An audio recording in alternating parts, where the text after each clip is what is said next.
talk about trend lines. So again, we're going to give you the definition.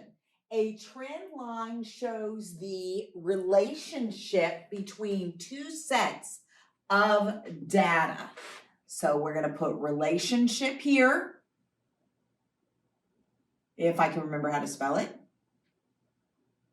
And we're also going to put the word correlation, which is something that Ms. Benson talked to you about in the previous video. So a trend line kind of shows how the sets of data are working together, whether they have a positive relationship, a positive correlation, a negative correlation, or no relationship at all, okay? So let's look here. We've got 3 different scatter plots, and it says draw a trend line for each scatter plot shown below. When you're drawing a trend line, you want to draw your line in such a way where half of the points are on one side and half of the points on the other as much as you can. You want to try to go right through the middle. So we're going to go ahead and grab this line here, and we're going to try to draw a trend line on this scatter plot that is talking about how many ice creams have been sold and what the temperature is. Okay, so I'm going to start right about here, and I'm going to bring my trend line right through there. Ooh, I think that's about right. That's good. Yeah, so as you can see, that line has a positive slope, and there is a positive correlation. The hotter it gets, the more ice cream that's sold, okay? This one is a scatter plot between how many chips are sold and the temperature. So if you look at that, I'm not sure where you would put your trend line, because if you notice, you can't really go this way. You can't really, you know what? I don't think there's any relationship here. I mean, sometimes it's cold and they don't sell chips, and sometimes they sell bunches, and sometimes it's really hot and they don't sell chips, and sometimes they sell a bunch. So when you see something like this, there's no correlation. So there's no trend line to draw. Okay? So let's look here at this last one. It's talking about hot chocolate sold and the temperature. So the colder it is, obviously, they're going to sell more hot chocolate. But even when it's 90 degrees outside, somebody who's always cold, Miss Benson, might buy hot chocolate. So this could be here. So let's see what this trend line would look like, okay? So let's start up here, and let's see if we can bring it down. And I always try, like I said, to keep the number of points even on either side, but sometimes you can't always do that. But that is definitely a negative slope, so that's definitely a negative correlation. All right? Looks pretty good, huh? Absolutely. You can do this. I'm sure you can. And now Miss Benson is going to talk to you about our favorite McFluffy's burgers. All right, so we have a scatter plot already made. We know how to make them, but we don't have to make this one. It's already made for us. It says that we need to draw a trend line for the scatter plot and use it to answer the questions. Well, let's figure out what's going on in the scatter plot first. So I have a graph that compares the number of calories in a burger to the grams of fat in that burger. And for example, at McFluffy's, if you get a burger that has 300 calories, it has like maybe 13 grams of fat in it. And if you get a burger that has 750 calories, it has maybe like 42 grams of fat in it. Okay? I will eat this burger, but I can't advise any of you to eat this burger. It can't be good for you. All right, so we're going to answer some questions about it after we draw a good old trend line. So let me grab this, and I'm going to do my best. Ooh, this one's pretty close. That is. These are pretty close to all being on that line. They're not perfect, but they're pretty close. So let's see. Question number 1 says, what kind of correlation does the scatter plot show? Hopefully you can tell from looking. Everybody say it. What kind is it? Positive. Positive.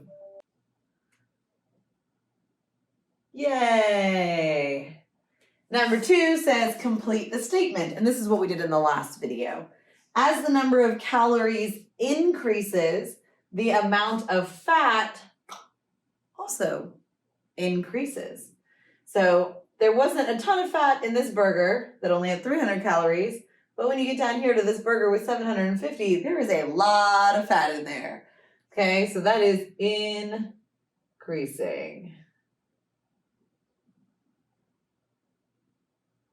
All right, let's see what other questions we have to answer.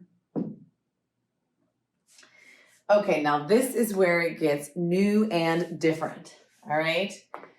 So we haven't done anything quite like this before. Let me grab a whole different color. Here we go. Using your trend line, so there it is, it followed me over. Predict how many grams of fat a 350 calorie burger would have. Okay, so the first thing I'm gonna do is find where 350 calories is. So calories is down here, and 350 is right there. Okay, and then I'm going to draw from that little pink circle I just made to the trend line that I already drew before. I'm going to trace up. I'm going to say 350 calories would have, and then I'm going to stop when I hit the trend line. Right there. That's how many grams of fat that I predict it would have. Okay, and that looks to me like it's maybe 16 or 17. Whichever number. This is not a precise thing. This is just like a prediction, a best guess. Okay, we wouldn't guess, for example, we would not guess 30 because that's way too high. And we wouldn't guess like 5 because that's way too low. So that's why we use our trend line to help us pick like an exact point. Okay, the second one is very similar. So I'm gonna pause for just a second. It's gonna be super quick. And I want you to use this trend line or the trend line on your paper to predict how many grams of fat an 800 calorie burger would have. Now I know that 800 calories is off the graph, but I want you to just give me your best prediction.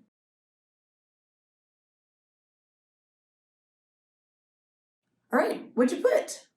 So I think 800 calories is about here, and I drew my line out a little bit farther, and then when I traced up from there, I marked where I hit the line. And that's right about 45 grams of fat. So if McFluffy's made a burger with 800 calories, I think it would have about 45 grams of fat in it. And if yours is off by 1 or 2, that's okay. All right, lastly, we are going to use the trend line to predict how many calories a burger would have if it has 40 grams of fat. So this time I'm going backwards. The given information is 40 grams of fat. So I'm going to find 40 grams of fat first, right here. And then I'm going to trace or slide with my finger over until I hit the trend line. Boop, boop, boop, boop, boop, boop, boop, boop, boop, boop, boop, boop. Until I hit my trend line right there, and it's super close to this other point, but it looks like it might be right in the middle of these. So you do have to stop and think for a minute, what's right in the middle of those? It's gonna be about 725. Okay, so if they sold a burger with 40 grams of fat, it would have about 725 calories. If yours was a little bit different, I know I did this before and I got like 700, that's okay, because we're just making predictions. You just wanna be in the ballpark. You don't wanna guess like 200 or something, you just wanna be close to that. Okay, and that's everything that we have to do with scatter plots. All right, when we see you for our next unit, we're gonna do something completely different.